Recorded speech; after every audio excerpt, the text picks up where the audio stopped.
Hello, everybody, and welcome to another solo episode of the Many Faces of Cancer podcast. I am your host, Melissa Grosboll, and we do these solo episodes once a month. And in these episodes, I just kind of talk about either things that are on my heart, things that I think are important for other people to know, or things that you guys have shared with me that you would like more information about. So that's how these solo episodes come about. And I love just being on here and chatting with you guys one-on-one once in a while. So today I want to talk a little bit about advice. And this has come up in several conversations that I have had with people. And this is kind of something that's just on my heart that I want to share. Now, when I was first diagnosed with cancer, I did not want to tell anybody. I told my husband, I told my family, I told a couple of my dearest friends, but I didn't want to post it out there for the world to see, at least not yet. And the main reason that I decided not to do that was because, not that I'm not a public person, because if any of you really know me, I am pretty open about what's going on in my life, and I do like to share a lot on social media. But I really didn't want to share this piece immediately because I didn't want a whole bunch of unsolicited advice about what I should do, what I shouldn't do. It was my decision, and I made the best decisions for me at the time. Now, whether or not they will prove to be the best decisions down the road still remains to be seen. But I did not want a bunch of people telling me, oh, you have to do this, or you shouldn't do this, or I wouldn't do that if I were you, or I would do this if I was in your situation. I was overwhelmed enough by the solicited advice, like the people that I was actually asking for advice. I was very overwhelmed. I didn't want to hear from a bunch of people who were going to give me advice that I didn't want. So I chose not to share anything until right before my surgery, when all of my choices had been made, and even more so with the public, not until probably my treatments were starting, I think. Once I shared it, I got a lot of that advice that I didn't want going into it. Now, everybody has judgments. Everybody has what they think they would do, what they wouldn't do. It's part of being human. I get that. But when someone is making a decision, a bunch of people telling them what they should or shouldn't do, what they would or wouldn't do, it's not really very helpful. These are decisions that people need to make with their family, with their God, their creator, the universe, whatever you believe in. And they need to be able to make those decisions in good conscience. So what I would recommend, if someone you know comes to you and says, I was diagnosed with cancer, really just listen to them and not try and fix it, not try and tell them, well, this is what I would do, or no, I wouldn't do that. And if they come to you with, hey, this is what I'm going to do, say, I know that that's the best thing for you to do, and I'm here to support you going forward. You can't fix things, and you can't necessarily make it better for them by trying to fix it or giving a bunch of advice. from my own experience, as well as many other people that I talk to who are going through this, they need to make that choice themselves. And they want their family, their friends, the people around them to just be there to support them and be there for them and not necessarily try and fix it. Okay. Now, on the other side, I have also had people reach out to me and say, hey, I was just diagnosed with blah, blah, blah cancer. And these were the options that were given to me. I don't know what to do. What should I do? Now, there's another tricky situation where, again, these are sometimes life and death decisions. They are definitely life-changing decisions, and they are decisions that need to be made by the person for whatever's best for them, for their family, for the people around them. And what you did or what you would do is not necessarily what they should do or what is going to be best for them.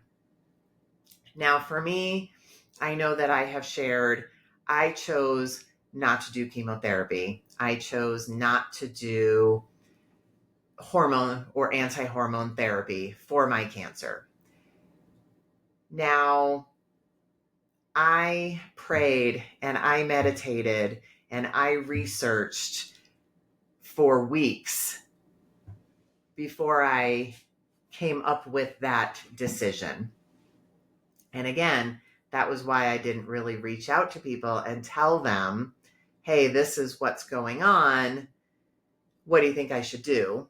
Or this is what's going on and people trying to tell me what to do. This was a decision that I had to make for myself in my heart.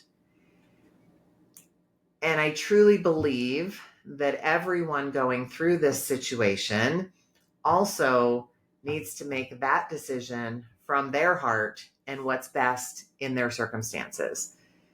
So when someone comes to me asking for advice, and what should I do? I've been told I can have a lumpectomy and radiation, or I can have a mastectomy. I don't know what to do. What should I do? You can't really make that decision for someone else because definitely it's a life-changing decision, whatever they choose. So what I do when someone comes to me and says, what should I do?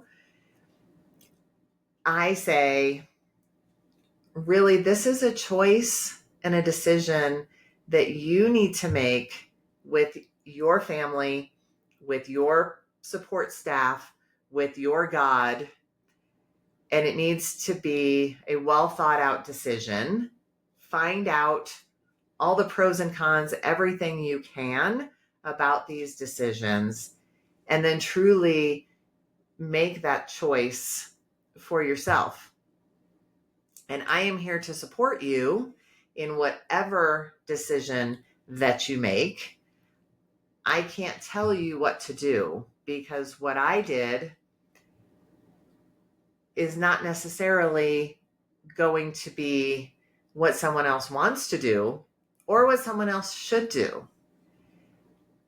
I worked really hard to figure out the decisions that were best for me.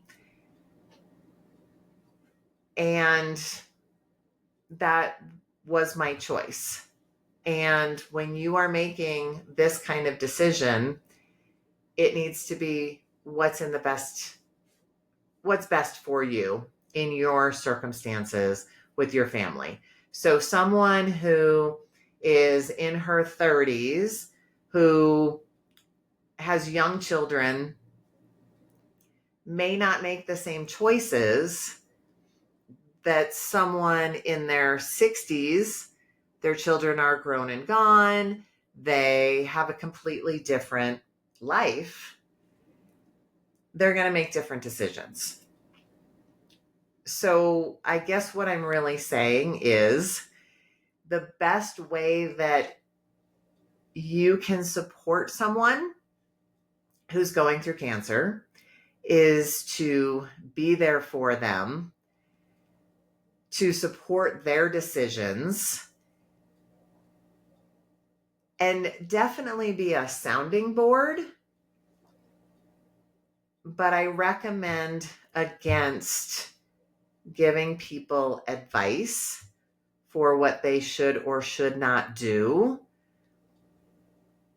because you're not in their shoes. Now, this can apply across the board to not just cancer, but all decisions, that to be a good friend or a good support person is to just be there and support them in the decisions that they make. Now, there are some people out there, I can't make that decision. I don't know what to do. I need somebody to tell me what to do. That is really a conversation between the person and their doctor, because the doctor is going to give them all of their options, give them statistics as far as survivability and long-term prognosis and possibility of recurrence and possibility of metastasis and all of the other things from a professional standpoint. And these are things that we need to know as patients. We need to know what's the survivability. If I have chemo and radiation, how much higher probability is the cancer going to be cured than if I don't? But in the end, each individual needs to make their own decisions. Now, you can be a sounding board and you can ask questions to help them to come to their own decision. So thought-provoking questions like, how are you going to feel with no breasts? How do you think that you are going to react to that? How is that going to affect, how do you think that will affect your life? How are your children going to feel if you don't do these treatments and 3 years later your cancer is back and now it is stage 4? Like, thought-provoking questions, but at the same time, not giving any answers yourself. Like aesthetic flat closure, which we talked about in my interview with Ellen this week, is an option that most people don't know about when you have breast cancer, because most doctors don't talk about it. I actually saw she posted on Instagram today that she had a conversation with a woman who said she wanted aesthetic flat closure. Her doctor sent her to a psychologist because he thought she had mental issues that needed to be dealt with. She went to the psychologist gave the report, and this doctor is questioning that report. So things like that, we need to be advocates for ourselves. We need to be advocates for the people in our lives. And we also need to make our own choices. So this is really long about something very simple. But in a nutshell, when you have people in your life who are going through things like this, be there for them, support them, give them what they need, which is usually your time, your presence, and maybe a meal or a walk or something like that. They usually don't need advice. So just support them support the people in your life. And if you are going through this yourself, lean on those people in your life for support, for presence, for meals or walks or whatever. And look to yourself about those decisions. Because in the end, you're the one that's going to have to live with the decisions that you make, not necessarily the people in your lives. So that was really on my heart today, especially after having a conversation I had this morning. And I think it's really important to just remember that we're given 2 ears and 1 mouth for a reason. So we will listen twice as much as we speak. Now, I've had to unfriend several people on Facebook because of some of the quote advice that I received, that even when I said, thank you very much, but these are choices that I need to make myself. And they kept coming, trying to tell me how the choices I was making were wrong or misguided, etc., etc. So if you have those people in your life, whether it's cancer or anything else, the unfriend button is a valuable tool, because peace of mind and low stress are very important for recovery and for health. So I am giving you permission. If there are people out there who are not respecting your decisions or who are constantly barging in with unsolicited advice, you can unfriend those people, and it's okay. So that is my advice for you today. And I hope what you're getting out of these conversations that I am having with these amazing people is everyone's journey is different. And you can have the exact same diagnosis and go off in 2 completely different directions and have 2 completely different journeys. It's all about you. It really is. If you are someone on this cancer path, it really is all about you. So make those choices for yourself. Get all the information that you can beforehand, and feel good in your heart that the decisions that you're making are the best for you and your family and your life. So have a great weekend, everyone, or whenever you are listening to this, have a great day. I will see you next month with another solo episode, and we will be back on Tuesday with another fantastic interview. Now, please let me know what other topics you would like for me to talk about. I love getting on here and just chatting with you guys about these extra kinds of things. So I want to hear from you. So leave me a comment, send me a DM. You can always reach me on Instagram at Melissa Grosbel. You can email me. My contact information is in the show notes, or text me. I want to hear from you. I want to hear what you're getting out of this podcast and what else you would like to see. So I love you all, and I will be back with you soon. Take care.